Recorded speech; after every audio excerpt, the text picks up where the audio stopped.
charge to make the 2024 Broker Carrier Summit possible, and we are so excited to have their support. In case you haven't heard, TAFS offers much more than freight factoring. It provides a comprehensive support system for trucking companies of all sizes, specializing in fast and efficient invoice factoring with the ability to pay carriers in as little as 1 hour.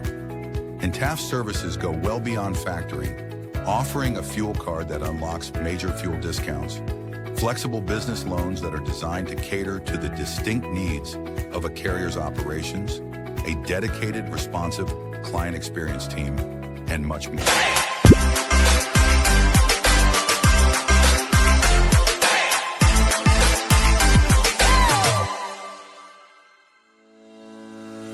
Black Box Logistics is a 3PL freight brokerage based out of Birmingham, Alabama. Black Box Logistics was formed in 2020 by 3 friends, Logan Dyer, William Graves, and Will Hopkins, in a basement office with the goal of bringing transparency around the clock communication and hassle-free customer experience to the table.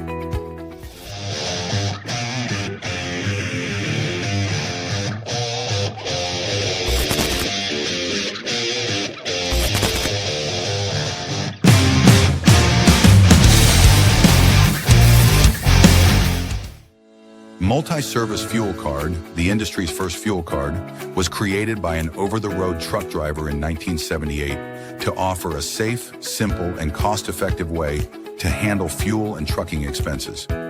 Initially, it addressed safety concerns of carrying cash on the road. Today, it combats advanced fraud with best-in-class technical and personal support.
Sales-CRM is built for freight broker and agent sales teams.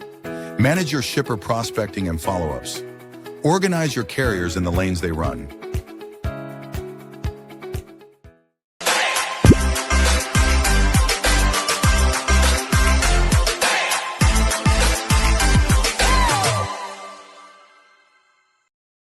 HD Ships is a leading logistics provider specializing in sustainable and tech-driven freight solutions.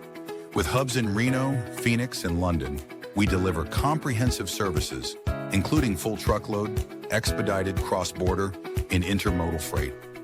Leveraging proprietary technology, we offer 24/7 tracking, real-time visibility, and advanced automation to ensure safe, compliant, and efficient transportation. Our commitment to sustainability enables clients to offset emissions through carbon credits, aligning logistics with environmental goals. At HD Ships, we prioritize transparency, reliability, and exceptional customer service, empowering clients to achieve seamless, sustainable logistics solutions worldwide.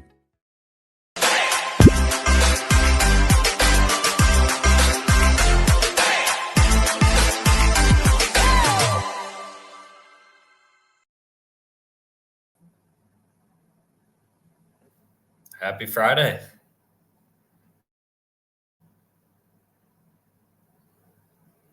Sorry, I accidentally muted myself. I was going to ask, where are you joining us from? Oh, I knew you were going to start with that too. That's probably why you're muted. You're so excited to ask that question. Well, I was in Latin America. Yeah, I was trying to figure out if I should say hola or not. Yes, I am in Latin America right now. Gorgeous weather, 80 degrees and sunny. Can't complain. Yeah, man, that's tough. Some of us are in the office, unfortunately. Well, you'll survive. Birmingham's a nice city, but I'm pumped for today's show, though, man. No, we both met Brooke and George. I've met George before. I met him for second or third time down at Broker Carrier Summit. I met Brooke for the first time, and they were one of our longest sponsors. So it's gonna be fun to have him on the show. Yeah, no, 100%. I'm looking forward to it as well. Well, shout out to our sponsors, Black Box Logistics, HG Ships. If you're looking to be a freight agent, I'd love to talk to you. Sales Dash CRM. Dude, Josh is growing like crazy lately. It's been fun to see his growth. I know we have agents that use it. Your company uses it.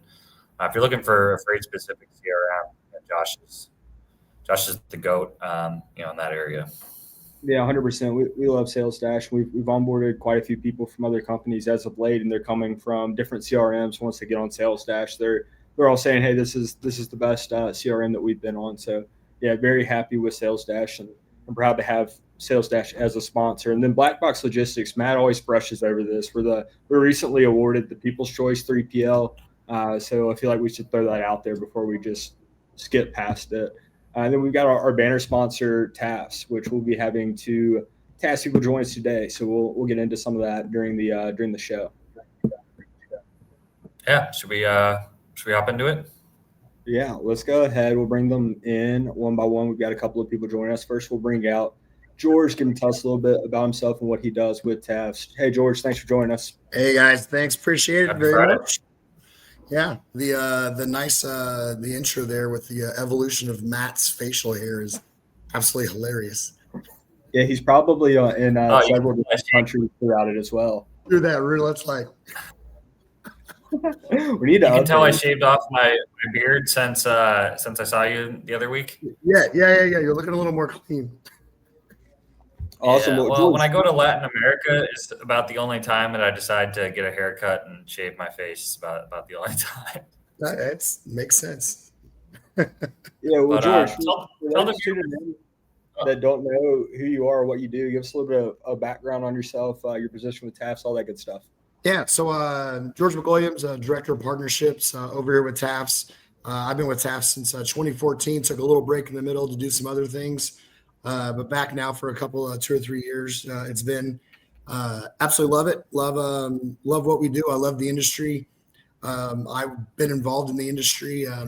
Some of y'all may know already, but I've been involved in the industry since I was about 4 years old. My parents were truck drivers. My mom and stepdad were team drivers.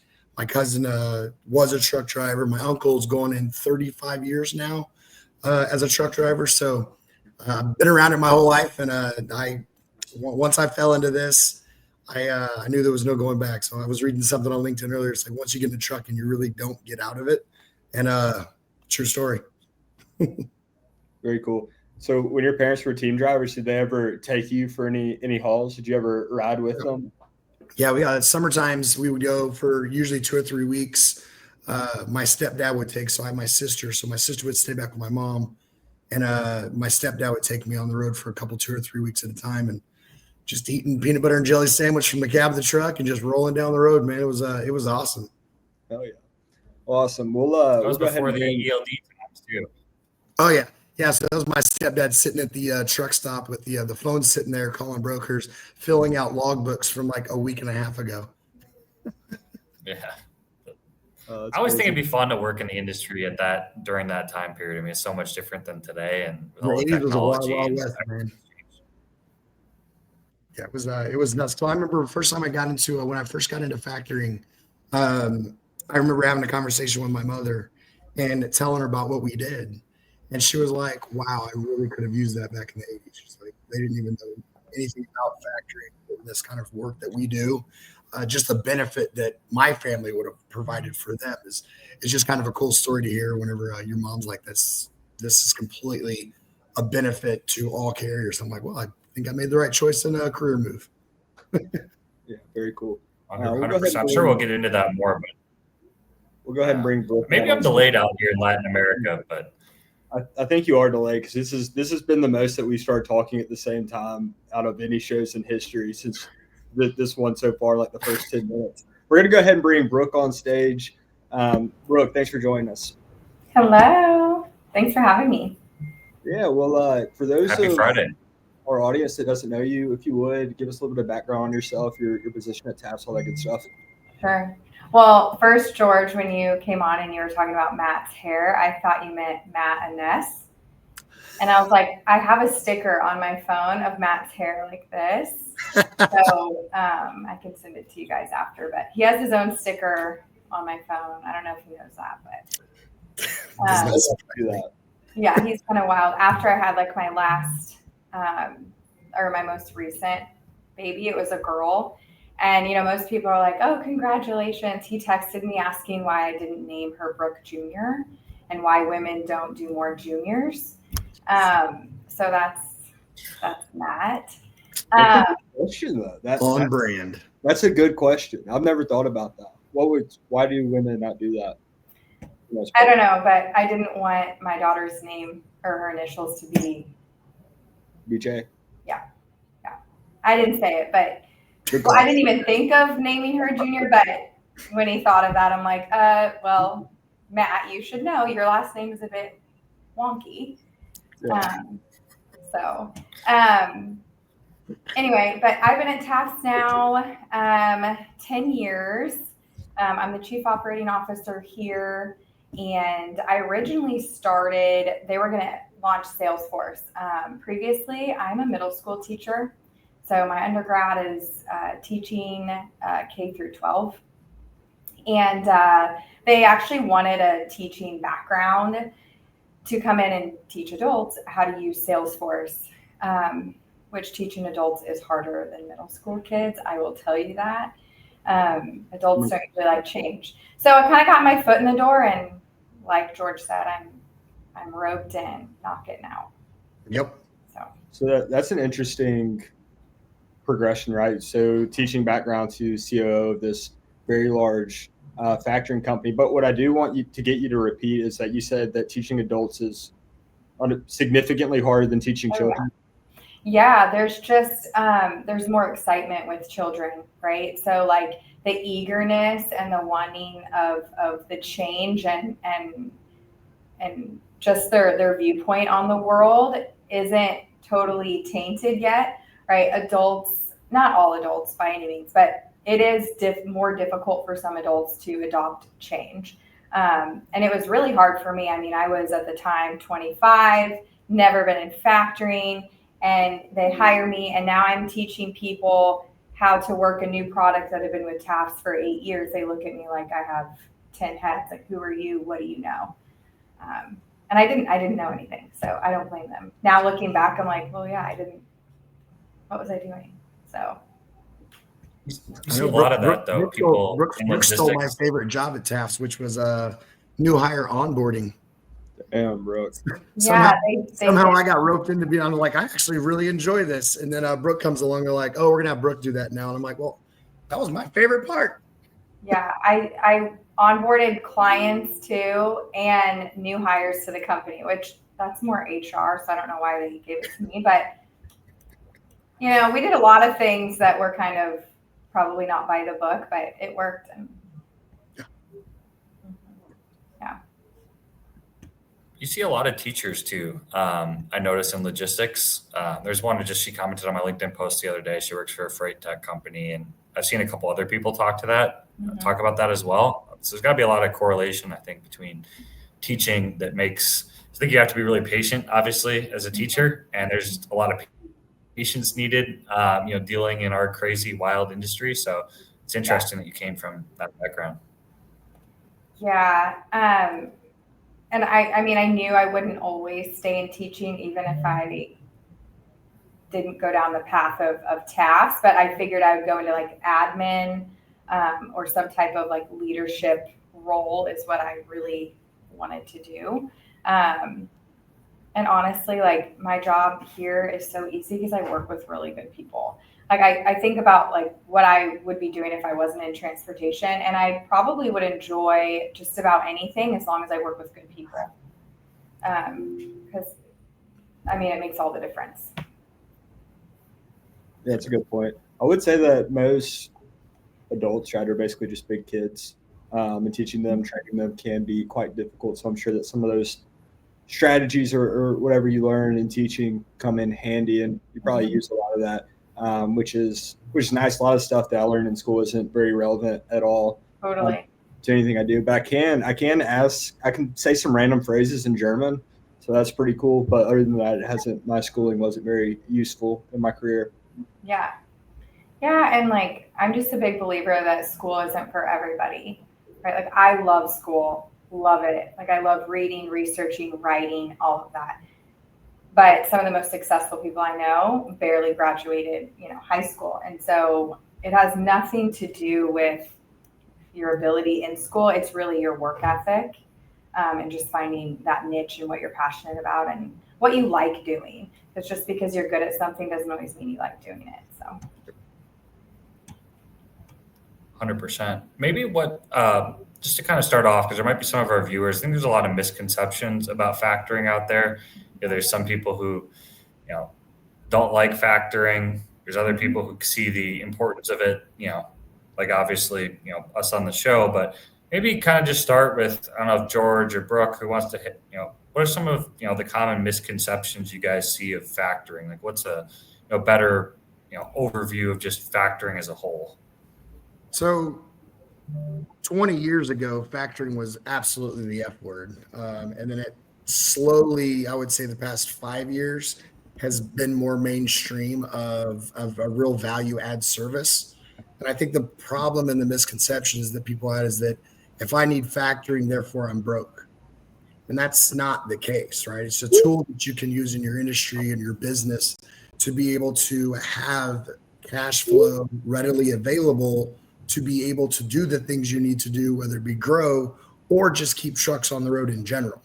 And so I think that's where that mind shift has come from, is brokers understanding, shippers understanding, and then trickling into the carriers understanding that factoring's not for a broke company. Factoring's for all companies.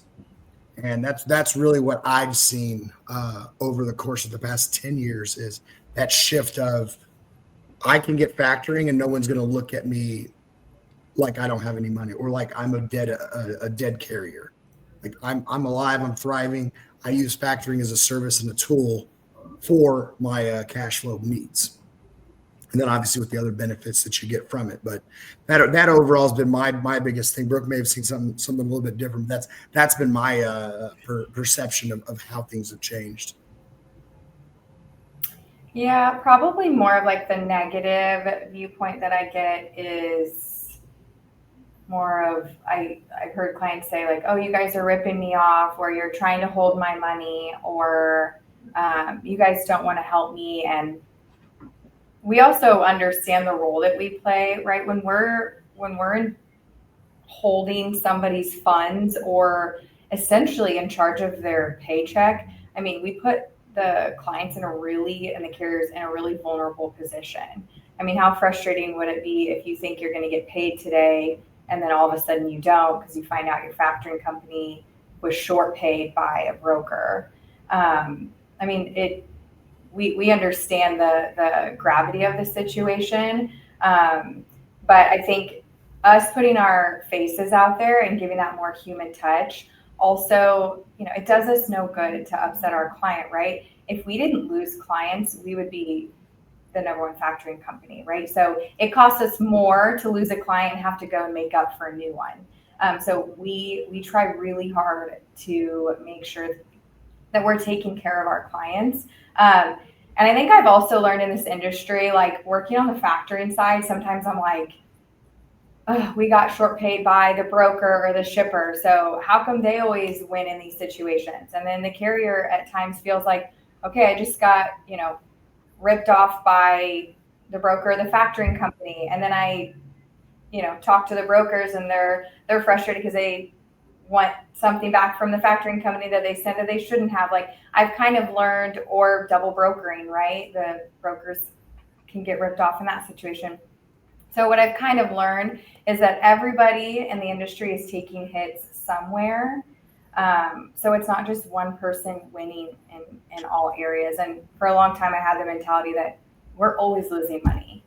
And that's not the case. We're all losing a little bit somewhere, unfortunately. So that's kind of. What have you guys seen on the factoring side over the last several years and kind of the soft market we're seeing, both asset companies and broker companies struggle? Are you seeing more companies reaching out for factoring? Are you seeing people getting away? Any kind of trends there that you might be privy to that we don't see from the outside? Good, Brooke. Well, I was going to let you go because you're more on the sales side. I see what trends you. Really, as far as trends go, the biggest trend right now is that we don't have enough carriers, or not rephrase, because not enough. There's plenty. There's not a lot of new authorities that are joining, which I think is it's a byproduct of correcting itself from 21, 22, and 23. So we're in this correction mode. So we see numbers go down, but when we compare them to numbers from 2019 or 2018, we're still up on those numbers. Yeah. So it's a mind shift of figuring out like, okay, well, the trend is that we're down. Well, the trend isn't necessarily we're down. I think the trend is that we're correcting ourselves, the industry as a whole. Obviously rates are down, but if you go back and compare rates from 10 or 15 years ago, rates are up. Obviously inflation's up as well, but there's a yin and a yang to this bubble that we went through in 2020 and 21 and 22 that we're paying the Pied Piper for it now. Yeah, that makes sense. And I think with any of those trends, right, it just depends how you look at the frame, right? If you zoom out far enough, it might be up, whether you're looking 6 months, a year, 2 years, 4 years, 10 years, 20 years, and then all the different nuance of, inflation versus price of diesel and all of that. But I think that it was well put to kind of say it's more just kind of correction phase, and it's not really a V-shaped or anything dramatic. It's just kind of say it just is what it is has been for quite some time. Well, yeah, so what do you guys see on your end as far as like trends with the carriers and the customers too? So what I'm seeing I'll just speak for the Birmingham market where I am. We're seeing a lot more brokerages start to struggle, which previously it was carriers left and right. And yeah, there were some big name brokers, some digital brokers that make the headlines. But the brokerages in Birmingham that have gone under in the last month or two have been tied to assets. So what we've seen is profitable brokerage, trucking company losing money, brokerage kind of keeping it afloat for a while, and then maybe some variable costs come due, maintenance or something, and eventually the assets bleed the brokerage dry and going under. So it kind of, to my point earlier, we've onboarded a lot of, when I was talking about sales dash, we've onboarded a lot of people from companies in Birmingham that, they're pretty stout and older companies. Montgomery Transportation's a big one, 500 trucks, pretty large brokerage, BSF. And then there's a lot of rumors about some other ones that have been in business for quite some time. So that's been the most interesting thing to me lately is the brokerages kind of taking the hit, I guess, because it's the carriers has been kind of in the news and you see it left and right, but not so much the brokerages of this archetype that I've seen at least. Do you feel like because of some of those larger brokerages, so like Surge, Convoy, although they're kind of up and running, but Meadowlark, Yellow, all of them, that you saw a lot of brokerages start once they closed? No, I don't see. Are you asking if brokerages start once those companies go under? Yeah, like we tend to see a little bit of influx of new brokers asking for credit from TAFS, like within a few months of some of the larger brokerages closing, like Yellow and Surge and all of that. So I personally don't see that. I'm not saying that it doesn't happen, but from my perspective, at least again, like what I have visibility to and am aware of just for my interactions is a lot of other companies absorbing that talent. So for the most part, if and when that company goes under, the majority of those people are finding a landing spot pretty quickly to another company. So again, for those companies in the Birmingham area, those employees, when they find out, they're contacting other brokerages in Birmingham and onboarding. So we're kind of seeing it I don't know, other companies absorb that talent and that headcount. And even the trucks, so it's like Montgomery, 500 trucks. And then a lot of people will say, oh, like that's 500 trucks out of the market. Not really, because like a lot of those trucks just go over to say like P&Fs and they're still on the road. They're just under a different MC. So Yeah. Does that answer your question? Yeah. Yeah. I mean, we all see different, viewpoints of it. We see it, and we see a lot of if somebody's opening up at least again, I just keep speaking about Birmingham because it's where I am. If anybody's starting a brokerage, it's usually No, we see them really small too. Yeah. That's nuts, actually. Matt had to leave the country to get away from where he's from.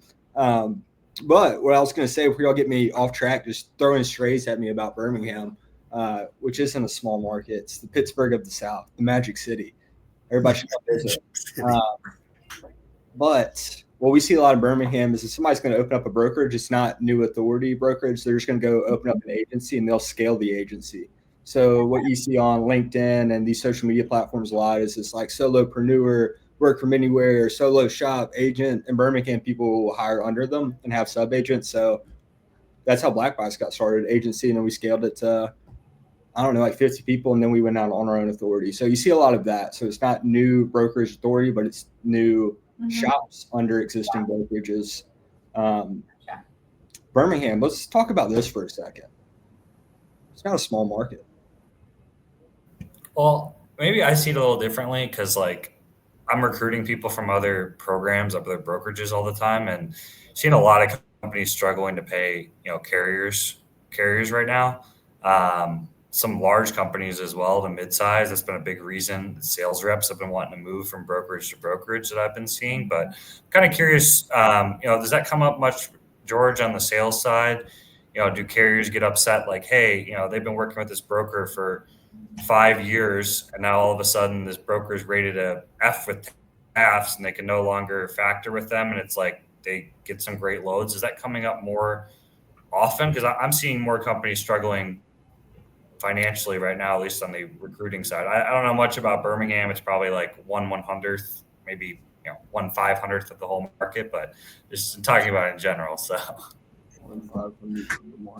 I don't know if I see it more frequently, but I think the tragic part is that when somebody has been running with somebody for a while, and then all of a sudden they go out and try to factor another load, and just like Brooke had mentioned earlier about holding money or this and that, the tragic part is that we get kind of stuck in the middle of somebody who's been approved for a long time, carrier's been running with them, and then all of a sudden they go to check credit or they go to submit an invoice and that carrier's no longer approved.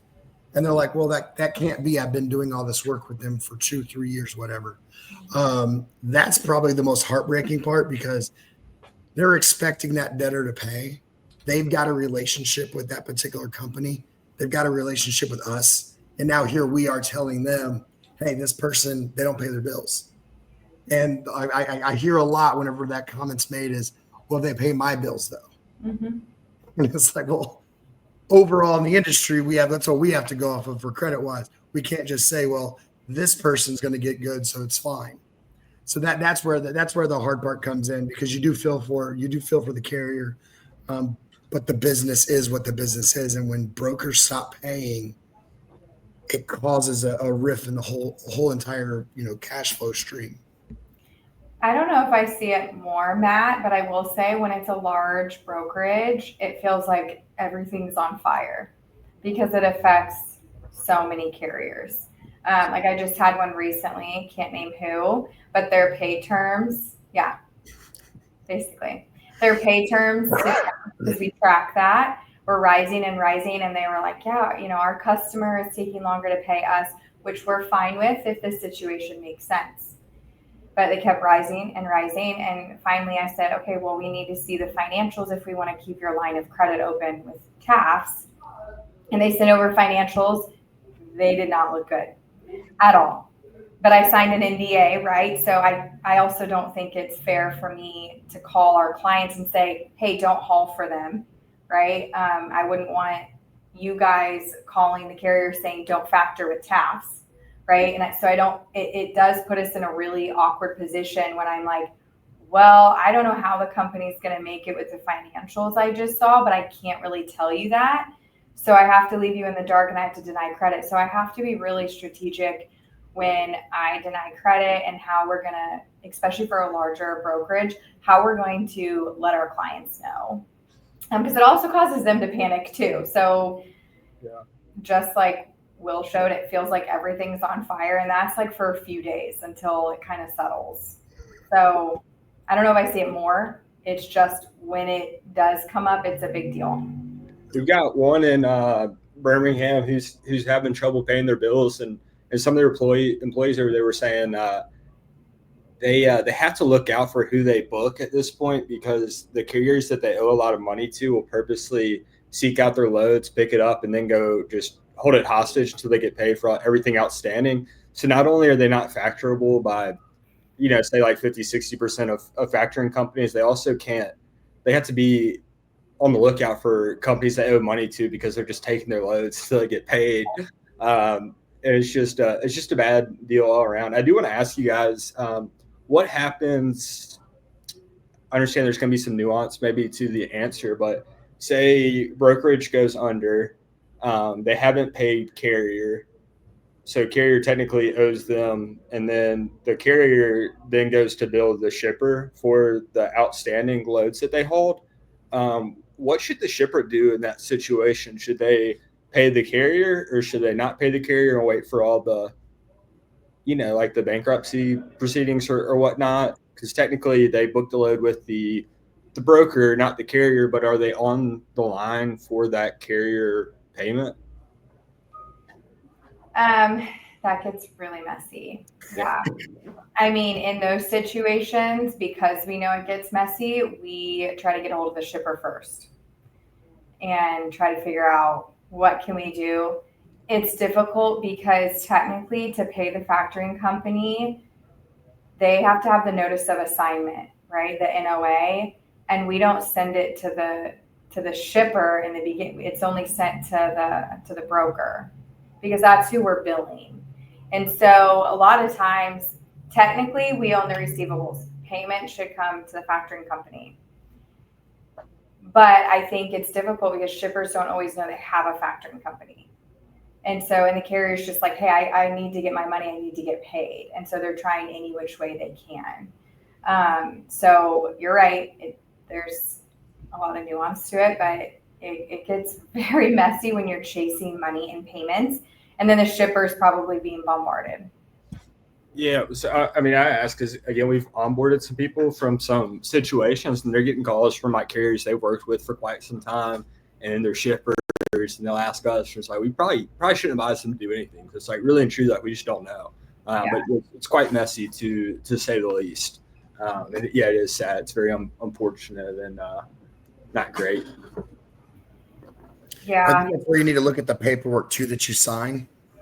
What's in your broker packet? What's in that shipper's packet? What's on your POD? What's on your rate confirmation? Really dig into that and figure that, Pat, make sure you've got a good idea especially if you're starting a new relationship with the debtors, make sure you understand what's in their documents. And then when you get a load, what is that rate confirmation spelling out for you?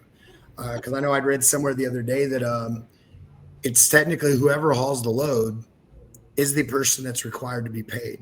Correct. In this case, with a factoring company involved, the carrier hauled the load, factoring company is due to collect those funds. So technically the shipper should pay the carrier, carrier via the factoring company, regardless if they've already paid the broker or not.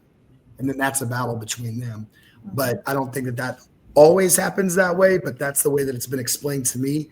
But there's information in the rate confirmations and BOLs that should walk through those types of scenarios. And if they're not, they probably need to have a conversation with their partner and say, hey, I'm going to haul this load for you.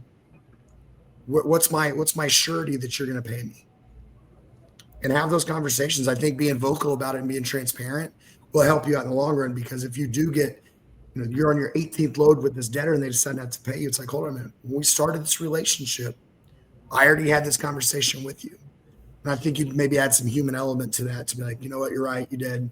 Let me see what I can do to make this right. At least I would hope. I'm optimistic. I will say too, because we have a loan program, in these situations where the debtor goes out of business or they file bankruptcy or whatever it may be, we offer like a loan for our client.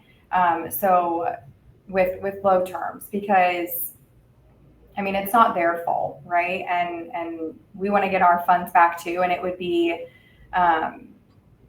we don't expect a full payment right away. So we work out a payment plan with our clients because it's really unfortunate for them. And we want to recoup the funds and they want to pay it back. They just know, hey, I can't send $20,000 today.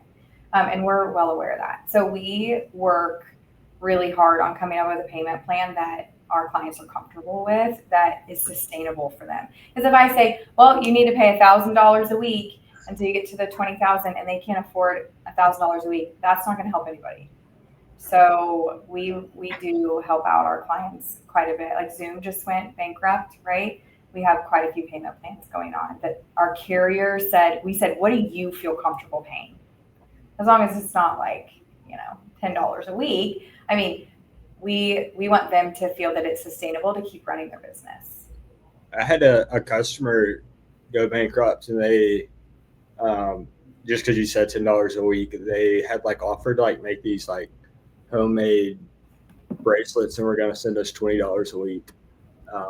And it was like 70 grand. We were just like, no, what are you talking? It was bracelets. Yeah, it was strange. It was like, yeah, like, well, like my wife like makes these things. We're going to start selling them. We're just like, I don't think that this is going to work. Well, $20 a week, by the time you send that payment and then we have to process it and apply it and do the accounting, I basically lost it. Yeah, well, yeah, we didn't, we didn't agree to the $20 a week, but I just thought it's not 20 years, like, oh my gosh.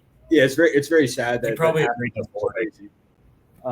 No, I wanted some of the bracelets. They're very neat. But pivoting a bit, are you guys getting a little bit tighter with your credit terms? Not credit terms, but I guess the credit that you're extending to brokerages and everything, like in these times with the, I don't know, like more double brokers being out there, more thefts, more companies struggling. Are you kind of tightening up on what you're extending to brokerages or doing anything different, or is it just nature of the beast in factoring? I don't think we're tightening up. I mean, I feel, knock on wood, that a lot of people have actually gotten better at identifying double brokering, like all parties involved. The carriers have gotten better. We've gotten better internally. And same with the brokers out there. We're not really changing a whole lot. It's no fun when one person ruins it for the whole class, right? And so we can't hurt others around us because we got burned by one person, because that's not the norm. So how is it going we're talking a lot, I guess, on the brokerage side and financial side, but what about on the factoring side? On the sales side seems as competitive as ever as well. There's so many different companies. Like, what do you guys kind of do as, we talk about you guys all the time as our sponsors and what we think, stands out, but you guys obviously work there. I mean, what's kind of the sales been like lately in this type of market, with factoring, with trucking companies struggling more, and how are you guys, and what are some differentiators, for TAFS, out there in the market?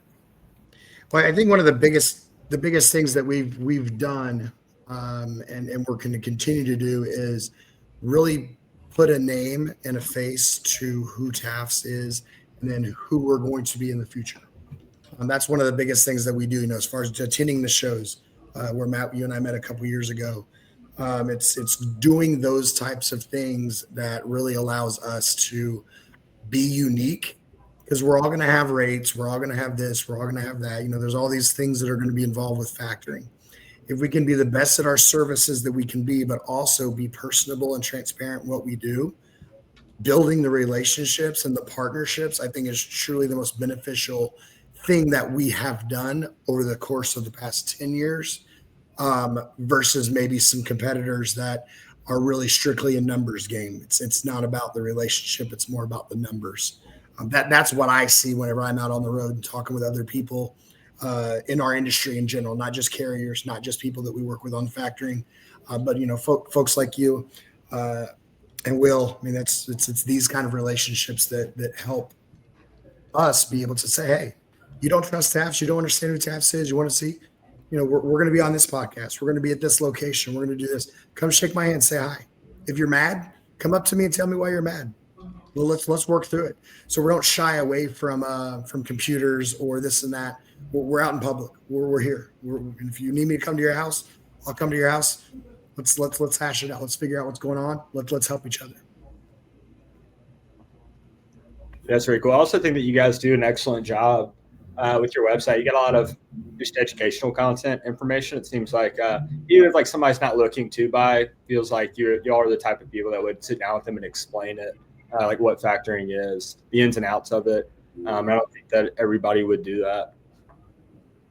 I think consulting on our sales team and the message has been from the very top all the way down to a very first day, employee. The message is there. We're here to consult. We're here to make sure that we are delivering a consistent message. So whether it be me on here or Ryan or Jeremy or somebody else in our office in a leadership position, you're going to probably get a roundabout way the same exact message that I'm giving you right now, which is we consult. We don't teach our salespeople to sell per se. We teach our salespeople to talk to carriers, to get to understand their business, find the need, consult with them on, hey, here's what I see in the market. Here's how things are going. And then work on, if there's an opportunity there, work on getting them set up for our factoring services. But we're not a great fit for everybody, right? There's certain type of companies that we don't sign. But even if we're having a conversation and we know we can't, close that deal, we're still going to have a conversation with them and try to help them out and try to guide them the best way we possibly can. It's not about numbers per se. It's about really building that relationship and trust so that if we tell them, hey, we can't get you signed up or this isn't a good fit for us, maybe they've got 5 other people that are like, you know what? They were truthful with me. They were honest. Here's what they told me to do. They didn't even want me to sign up with them. They didn't pressure me to sign up. Those 5 guys may not be your new customers. So you got to look at, it's not just the person that's on the phone. It's who else do they know? And that's where you make your biggest impact, I think. How is that? Or go ahead. Sorry, Brooke. George is more like, so he is intertwined with sales quite a bit. I'm more on the retention piece, and kind of to spin off what George said, it is the relationships and it's the easy access. I text with a single client every day, usually multiple clients a day, because I know we have great competitors. I do. And they do great things, and sometimes their technology is better than us, and sometimes they do certain things better than us. And I'm well aware, but I want our clients to feel that I'm willing to help them, that we are willing to help them, and that I care about them. And some of them I've met some of their families, and that's important because they can go somewhere else. And so, what are they going to get from us that they don't get at our competitor down the street? And we're hoping that's a relationship.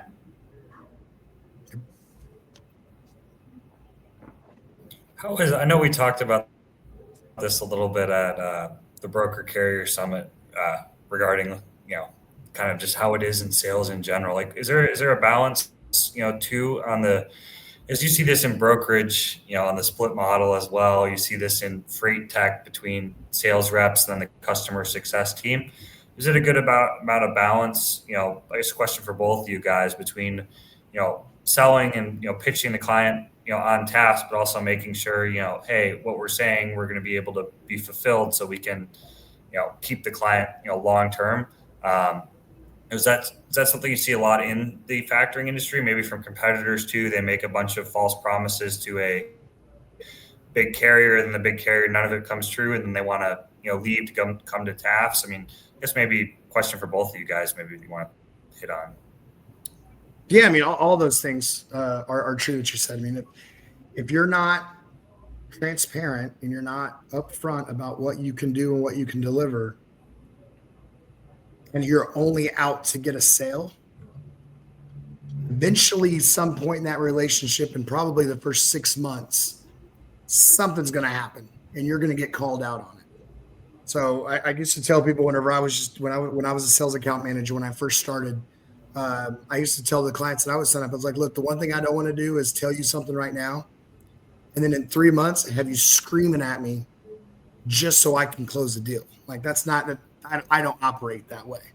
And we try to make sure our team, but the people that come over to us on the buyouts, it's almost always because they didn't either understand or they weren't communicated with about a certain process or processes, and it gave them heartburn for their business. So one of the great things that we do is whenever we are talking with somebody that wants to come over from another factoring company, is we dig in, figure out, okay, what is the challenge? What are the issues that you're having? Why is it that you want to leave? Because if it's a verification thing, or if it's a processing thing, or a website thing, or an app thing, okay, which thing is it?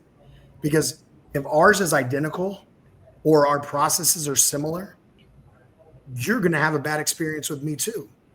So how can I figure out what the issue is and the challenges? And then before we sign you up, we then go to our operations team, which is the nice thing about our sales and operations. We work very closely together. You know, I can go to Brooke, I can go to our other operations managers and say, hey, here's what's going on. Where do you think our holes in this are going to be, right? Because I'm not an operations professional. I leave that to the experts. So that's where I'm like, I'll get the information, present it, and then allow our team to say, okay, here's what we can do, but we're going to fail on this too. So make sure they understand that this piece, it's not going to work either way. And then you present that with them and you say, hey, look, if you want to come over, I'm happy to have you. This piece is going to be always the same way, but the rest of it, we can probably have a better client experience for you on. And then leave it up to them on whether or not they want to make that transition.